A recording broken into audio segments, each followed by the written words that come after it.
The door to the car shuts. I just got done dropping off my girlfriend at her college dorm room. Now it's just me, a 5-hour drive home. Oh, and her father, Bruce, who is driving. In my mind, life has serendipitously given me the perfect opportunity. I tell myself by the time that I step foot inside my home, I will have her father's blessing to marry her. The first 2 hours of the trip is all busy interstate highway leading out of Chicago. Not a great time to strike up serious conversation.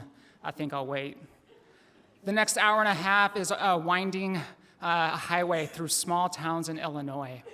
Again, not a great time to strike up a conversation. I think I'll wait. We cross over the Mississippi. Now we're in Iowa. Now it is just a straight shot home with nothing but cornfields. Now's the time to seize the day and ask the question. But by that time, things have been quiet, and quiet for a very long time. I'm trying to muster up the courage to ask him, but then I look over at him and I see his calloused hands. He's a dairy farmer in Iowa, and not only does this man possess the physical strength to kill me with his bare hands, but he also has the land and animals to adequately hide the body. What felt like a perfect opportunity was quickly starting to feel like a jail cell awaiting execution. So I freeze, and we just continue to sit there together in silence. We arrive at my home. I get out of the car. I'm about ready to step inside my home in defeat. But then he turns off the car. He gets out of the car, and he walks over, and he stands right next to me, continuing the awkward silence. Finally, I break the silence, and I ask him.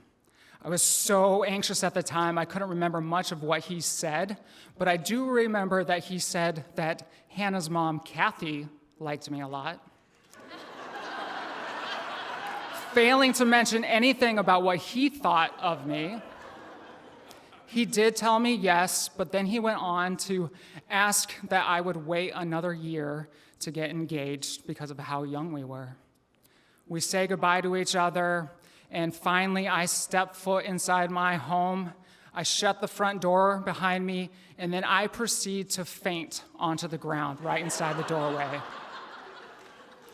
It wouldn't be until later that day when my dad would come home, opening the door into me, that I would awaken. 1 year later, the door to the car shuts again.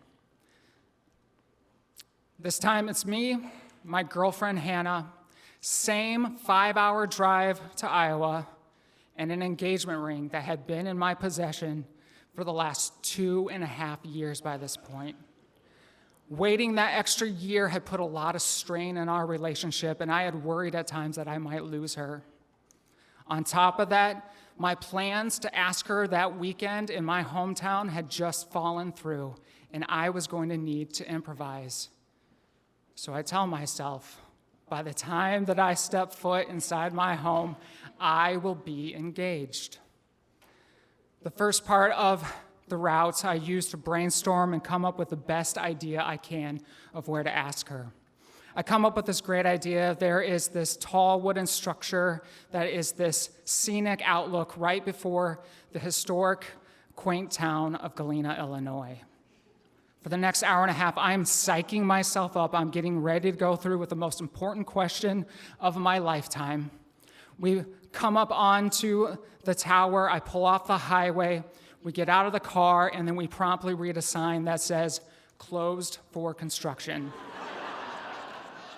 My heart sinks. I get back in the car, and we continue down the highway, and I start to feel a panic come on me that was eerily similar to the drive that I had with Bruce. I start to feel myself chickening out again, but then Hannah grabs my hand. But these hands, they're not calloused. They're rather gentle and warm. I look over at her. My God, she is so beautiful. Her eyes, her smile, the way she laughs at my quirky jokes, the way we can effortlessly talk for hours while just as comfortably sit together in silence. This was the girl that on our second date, I told her that I'd been hurt too many times before and it was going to take a lot for me to love again, only to know that she was the woman I wanted to marry within a month. My anxiety starts to turn into excitement. I pull off the highway at the next location in downtown Galena. We get out of the car, we go on a walk, we find a bridge over the water there, and I get down on one knee, and she says, yes.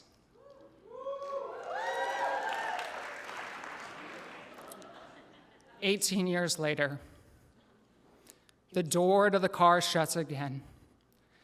This time it's me, my wife Hannah, and our 2 kids in tow. Same 5-hour drive to Iowa. But this time, I'm not heading home because my home is already in the car with me.